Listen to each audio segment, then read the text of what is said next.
So, one person in particular, Alex, showed several red flags throughout the relationship: emotional inconsistency, deflection when confronted, avoiding accountability, minimizing Ashley's concerns.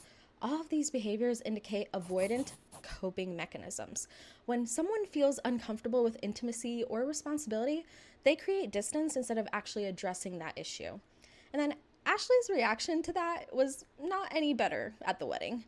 Ashley's moment at the altar became one of the most dramatic scenes of the season.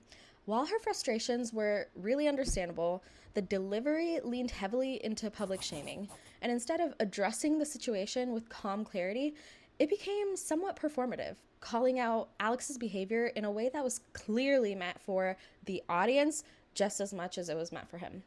And while accountability matters, public humiliation often shifts that focus away from growth and towards spectacle. Now let's look at Chris. Chris showed a different type of red flag pattern: dishonesty, avoidance of responsibility, reassurance that contradicted his actions. This kind of behavior creates confusion in partners because the words and actions are not really matching up. And that confusion often keeps people emotionally invested longer than they actually should be.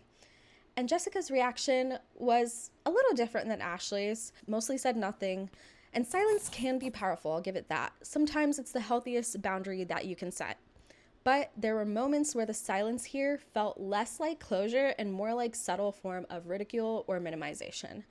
And psychologically, both extremes, both explosive confrontation or cold dismissal, can sometimes miss that opportunity for real accountability.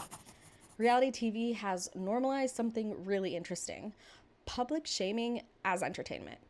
When someone acts badly on these shows, the audience, and a lot of the times the cast members as well, respond with humiliation, ostracism, social punishment.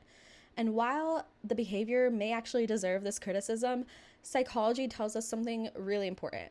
Shame rarely changes behavior long term, unfortunately. It's more often producing defensiveness, deeper shame, identity threat, and reinforcement of the same patterns that you're trying to get rid of. Because when someone feels attacked, their brain switches from reflective mode to survival mode.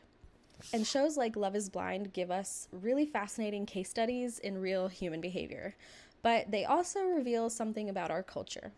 We're really good at calling people out and canceling them. We're not always good at creating environments, though, where people can actually change. What do you think? Do you think reality TV holds people accountable or just turns their mistakes into entertainment?